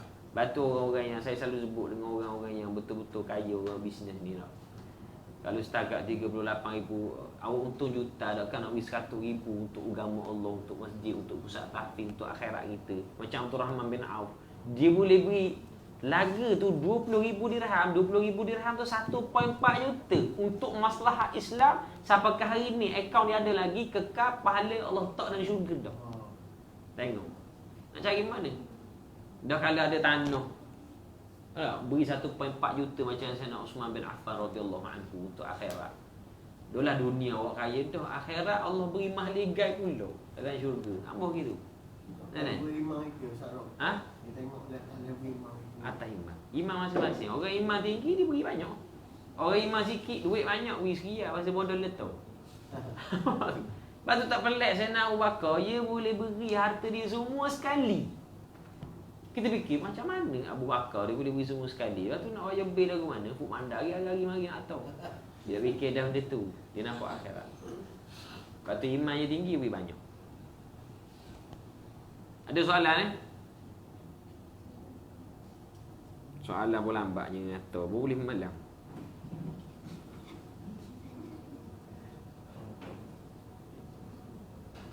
Assalamualaikum Ustaz. Salam. Saya selalu beli gold bar dari Public Gold. Oh, kaya abang ni. Yang bayar bulanan tu. Sedangkan emas, kalau kita beli, kena akad dan barang tu kena ada pada waktu ketika itu. Tak boleh beli secara ansuran. Macam mana gold bar dah terbeli ansuran dulu? Dia untuk emas ni dia termasuk dalam ilat ribawi. Dalam dipanggil item riba. Item riba ni emas, perak, beras, tamar, garam, dia banyak. Dia untuk tukaran emas dengan emas, dia 2 syarat. Yang pertama sekali, mithlin bi mithlin, yadan bi yadin. Mithlan bi mithlin, yadan bi yadin. Yang pertama mesti berat sama. Mana tukar emas. Ada orang beli emas dengan emas. Dia ada emas, beli dengan emas. Ada orang trade emas tu lah. Dia ada emas lama nak beli emas baru. Boleh nak beli emas dengan emas dengan syarat berat mesti sama. Kalau tidak berlaku riba dia panggil. Kalau berat dah sama dia panggil riba. Riba al-fadl dia panggil. Yang kedua dengan syarat mesti yadan biyadin, mesti waktu tu juga. Tunai. Ada taqabud, ada serah, kita ambil, dia pun ambil orang kita. Dan berlaku secara serta-merta. Tak boleh tangguh. Ambil saya nak pergi Cimerak tak boleh. Dia kena sekali. Kalau emas dengan emas.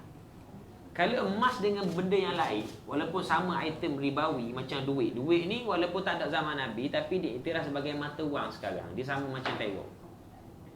Hak ni berlaku khilaf dengan kalangan ulama, ada dua pandangan. Pandangan yang pertama kata nilai tak apa tak sama nilai, tak apa tak sama berat. Ni. Tapi dengan syarat mesti adan biadin. Berlaku secara terus, secara cash tak boleh bertangguh. Pandangan yang kedua, ini jumhur ulama lah, majoriti, sehingga disebut oleh Mujamma' Fiqh Islami, fatwa ulama antarabangsa bersidang tak boleh beli cara bertangguh berangsur-angsur. Setengah ulama kata lagi, orang tanya Babak ni ulama besar di Tani, di Thailand. Dia kata boleh jual beli secara bertangguh ansur-ansuran. Boleh beli dengan syarat mesti kena, dengan syarat boleh beli secara ansuran dengan syarat emas tu wujud dah ada. Dan bila kita nak, bila masa kita boleh ambil. Mana? Jadi kita pegang pandangan mana? Kalau kita rasa tak yakin dengan maknanya beli ansuran, kita pegang pada hukum yang haram, maka hak kita dah terlepas dulu tu, bertaubat semula pada Allah Ta'ala. Kalau dah termakan harta riba, bertaubat. Mana duit-duit ada daripada hasil riba tu, sucikan dia dengan infak, sedekah, wakaf untuk item syubhah. Buatlah wakaf buat jalan ke, untuk beri manfaat. Beri ke tahfiz kita pun tak apa, sebab kita terima duit syubhah ni. Kita terima duit syubhah, banyak benda kita nak buat. Nak nambung tanah, nak siap lagi boleh buat. Tak ada hak. Yang kedua, nak jawab belaka soalan ni, ada dekat 100 tin. Lintasan dalam hati tak baik, dikira dosa juga ke? Saya selalu susah hati, lintasan hati. Saya pun susah hati soalan awak ni. Lintasan hati ni tak dosa. Lintas ni mainan syaitan. Kadang-kadang lintasan hati dikata lintasan hati, Allah ni betul ke? Allah ni ada sungguh ke? Lintasan hati. Namanya tak dosa. Banyakkan istighfar ataupun banyakkan ta'awuz. A'udzubillahi minasyaitonir rajim. Ustaz, jika lepas ambil perancang untuk 3 bulan, datang bulan dan darah tak berhenti 3 bulan tu, memang kalau awak ambil pay, lama darah akan bau. Kalau kita ambil pay, darah jadi kau tak teratur. Dia makin tak teratur ambil pay. Pernah ambil pay perancang tak? Darah bila mu. Suntikan tu saja. Jadi darah ni dia tanya macam mana nak pastikan darah tu darah haid ke istihadah. Bila lama? Dia paling lama haid berapa hari? 15 hari 15 malam. Paling sekejap 24 jam. Sekurang-kurang haid tu 24 jam. Ghalib 7 hari 6 hari. Jadi bila sebut paling lama haid 15 hari 15 malam, mudah fahamnya darah hak keluar sama. Ada orang ni keluar hak mau darah. Jadi awak kira 15 hari tu haid, lepas 15 hari dikira istihadah. Bila haid awak haram sembahyang, haram puasa, haram jima', haram laka tu, haram tawaf. Jadi lepas 15 hari tu dipanggil istihadah. Suci sekurang-kurang suci itu 15 hari. Mana nak pergi ke haid seterusnya pula, paling kurang awak kena suci 15 hari. Kalau orang ni keluar darah berterusan, 15 hari haid, 15 hari suci, 15 hari haid, 15 hari suci, mudah je kira. Mana ni? Tu kalau haid betul-betul tu masalah lain pula. Jadi sekurang-kurang haid itu sekurang-kurang haid 24 jam, selama-lama dia 15 hari. Bukan kira darah tu pakai nak semayang semua. Ustaz, pasal tanah wakaf. Betul kalau kita dah serah tanah wakaf, kita tak boleh ambil cakna tentang itu lagi. Bila kita dah serah pada pihak yang lain, sebab dah tak dikira tanah kita lagi. Macam mana pun jika pihak kita serah tu tak ada dana untuk usahakan tanah tersebut, contohnya untuk buat madrasah. Daripada tanah tu biar lama, boleh ke kita ambil semula dan serah pada pihak lain untuk mampuskan. Asalnya wakaf ini, bila kita wakaf, maknanya aku mewakafkan tanah ni untuk apa? Untuk buat tahfiz contohnya. Maka tanah tersebut tak boleh kita ambil dah untuk bina benda lain. Kita tak boleh ambil dah untuk benda lain. Kita dah wakaf. Wakaf ni untuk pembinaan tahfiz, bukan wakaf pada orang tu. Saya wakaf kau. Bila wakaf ke saya, kerana saya nak buat pusat urut ke, nak buat banglo ke, suka hati saya. Wakaf untuk tahfiz. Jadi orang ni ialah pengurus. Yang tukang menguruskan harta wakaf. Bila dia tak mampu nak uruskan harta wakaf, cari orang lain yang menguruskan harta wakaf ni. Awak tak ada dana, okey, awak pergi bincang dengan dia. Pergi bincang dengan dia, minta supaya saya ni nak buat untuk tahfiz. Tapi awak tak ada dana, jadi saya tak boleh pahala sama. Bincang dengan dia molek, minta saya nak cari nanti orang lain untuk menguruskan wakaf ni. Asalnya tanah tu tak boleh buat benda lain dah, untuk tahfiz. Orang mengurus boleh tukar. Ni. Walaupun, tapi sebab tu bila kita wakaf, dia ada agreement black and white. On paper kan benda tu, tukar nama. Jangan duk cakap mulut saja. Banyak dah terjadi, saya wakaf ke ustaz tanah ni dah, dia pun mati. Mana anak yang mari tuntut pula. Kita siap bangun tahfiz dah. Anak dia tuntut nak buat rumah. Haram hukum dia. Batu wakaf hari ni bukan setakat sebut di mulut, tapi biar ada agreement. Pergi jabat tanah, tukar status tanah.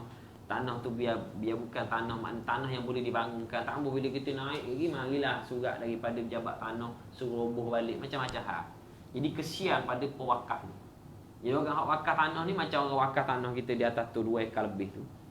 Alhamdulillah tu dalam proses tukar nama, dan memang kita perhati betul tanah tu 2 ekar, 100,000 lebih habis. Nyanda cari duit masa PKP. Pasal kita nak bina tahfiz percuma untuk semua orang. Percuma. Boleh muat 300-400 orang. Anak-anak kita boleh duduk situ percuma. Jadi bila orang wakaf ni kita betul-betul orang benda tu. Kalau tak mampu nak tak ada duit, serahkan pada orang lain untuk uruskan harta wakaf tersebut. Boleh kan? Ustaz, apa hukum bagi pelanggan membeli daripada seller yang menjual dengan harga yang murah daripada harga tetapkan HQ? Mana boleh? Dan pelanggan tersebut sudah sedia maklum hal tersebut. Apakah hukum pula bagi seller tersebut kerana jual harga yang lebih rendah yang dilarang oleh HQ? HQ ni dia jual satu produk yang memang hak orang punya copyright. Mana boleh? Awak nak jual suka-suka hati, bukan kepuk leka orang sendiri. Contoh awak jual susu Mamadil. Susu Mamadil harga berapa Rizki? RM79. Mana ni? RM79. Tapi sedap songkok susu ni. Aku bukan nak promote apa, tapi memang sedap. Saya sebenarnya dulu banyak kali saya dengar Mamadil ni. Saya ingat ke dijual binatang bergedil. Dan sungguh, wallahi. Tengok signboard dekat billboard dia kan banyak. Billboard dia, tengok kedai-kedai. Ingat kan? Nathan ni jual bergedil, buka kedai. Saya cakap rumah saya. You ni buka bergedil, boleh buka kedai, saya kata. Mak saya kenal Mama Del, dia kata, "Hei, bukan kedai, bukan bergedil. Mama Del," dia kata. Saya kata, "Mama Del ni macam mana?" Kan banyak ni kan bisnes-bisnes lah. Saya pun first time masa tu dapat susu. Kebetulan lagi makan itu, apa ni founder dia ada. Siapa? Dila dengan Azwan.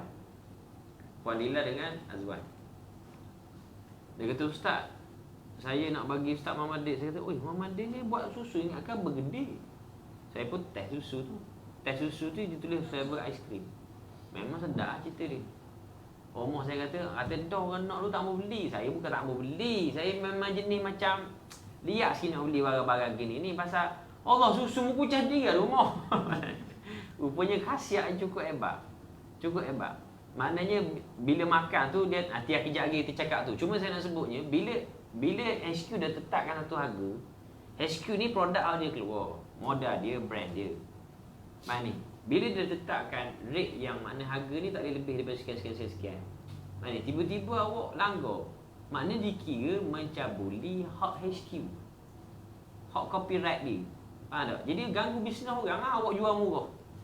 Rugi. Awak jual harga tinggi. Rosak nama company. Mana? Jadi orang yang buat ni kadang-kadang nak untung, hukumnya haram. Kalau awak nak buat jual ikut harga awak, macam harga Yahudi jual telaga tadi. Suka hati awak buat produk sendiri lah. Buat produk sendiri. Mama Gedil ke, Mama Degil ke, kau mana buat produk sendiri. Tak usah tiru produk orang. Demikian juga kita dilarang untuk package produk orang lain. Mana? Jadi hukumnya tak boleh lah. Kita beli ni tambah-tambah pula ini orang Islam punya perniagaan. Awak nak beli nak untung kita, bantu orang Islam kita. Jangan beli harga lebih rendah. Pelanggan awak tahu HQ tetap harga ni, macam mana awak dapat lebih murah? Kadang-kadang dia dapat lebih murah ni kalau menjejaskan HQ, kalau menjejaskan untuk ekonomi dia sendiri tak apa. Menjejaskan HQ sama ada menjejaskan dari sudut nama, dari sudut keuntungan, maka hukumnya haram lalu. Dah buat tu taubat semula, taubat bayar balik kerugian yang ada. Cakap jujur, tapi saya rasa founder kalau cakap jujur dia lepas je, maknanya supaya jangan buat lagi. Kasi bayar. Oh lama ni. Asyik bayar ada susu. Bergula tu kan? Tak bergula? Muji tak boleh. Saya tak boleh gula, tapi tak bergula pun sedap dah. Biasanya saya pakai stevia. Ustaz, apakah bakti yang anak-anak boleh teruskan lagi setelah ketiadaan ibu ayah? Macam mana nak ubat hati yang rindu? Hak ni saya kabur tadi ni. Mak ayah hak tak ada dah. Buat bakti kebajikan atas nama diorang dengan perbanyakkan infak dan wakaf. Dia asal nak berbakti mak ayah ni banyak. Awak baca Quran, setiap huruf yang awak baca tu niat nak infak, nak sedekahkan pada pahala mak ayah, boleh buat. Pagi-pagi kubur baca Quran, niat pahala tu sampai mak ayah betul. Cumanya yang terbaik sedekah. Ada seorang sahabat Nabi dulu, dia jumpa Nabi, dia kata, ya Rasulullah, aku sayang ke mak aku, tapi tak ada dah. Apa atasaddaqa biha? Bolehkah aku nak sedekah atas nama dia? Nabi kata silakan. Itu yang terbaik. Faham ni? Kita buat pusat tahfiz, kita nak baca Quran sama hari-hari, memang doa. Kita kan biasa kaki Instagram, kaki Facebook hari-hari, Quran apa baca. Ada saja Quran buat sedar hati dan duduk. Tapi tak baca pun. Bahkan duk tengok Instagram. Cara dia awak infak duit, kata kalau untuk buat tahfiz letak pak situ. Niat wakaf ni untuk mak ayah aku, untuk aku. Yang bestnya Islam ni, Allah Maha Kaya. Bila kita niat untuk orang, untuk mak ayah, kita pun dapat juga. Bukan bila kita niat kita dapat. Kita dapat tanpa kurang sikit pun pahala. Dapat juga pada orang yang kita niatkan. Niat mak aku niat ni untuk mak aku wakaf atas nama mak. Setiap mana orang duk hafal Quran, bangunan yang naik ada nama mak kita yang kita niatkan untuk fisabilillah, Allah beri pahala yang besar. Setiap pahala hak sampai, sebab antara benda tak putus walaupun di alam barzakh, Allah Azza wa Jalla akan akan sampaikan pahalanya sampai bila-bila. Termasuklah amalan itu doa anak yang soleh dan kebajikan anak yang soleh yang buat pada mak ayah di dalam kubur. Di saat kita, contohlah kita wakaf, aku wakafkan sebahagian ni untuk mak ayah aku, untuk tahfiz, niat untuk mak ayah.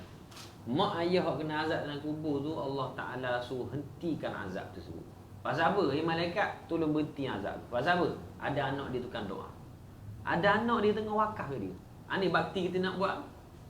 Dan mak ayah susah payah bela kita daripada besar, daripada kecil pada besar. Maka inilah antara benda yang kita kena kita kena tolong dia orang lah. Jadi puas dah. Tak ada soalan lisan tak ada Jadi ada. Oh, hujang kot lu pun nak balik orang tanya. Tak ada. Hotline ni tak ada tanya. Somak kota ni. Sama. Okey, cukup setakat tu dulu. End of live ni. End of. Ni end. End of ni. Wallahu a'lam. Bismillahirrahmanirrahim. Alhamdulillah rabbil alamin wassalatu wassalamu ala Rasulillah wa ala alihi washabihi ajma'in. Allahumma zidna ilma warzuqna fahma. Rabbana atina fid dunya hasanah wa fil akhirati hasanatan wa qina adzaban nar. Wa sallallahu wasallam ala Muhammad wa ala alihi washabihi wasallam. Walhamdulillahi rabbil alamin. Assalamualaikum warahmatullahi wabarakatuh. Dah hadi. Ha? Limit ada limit.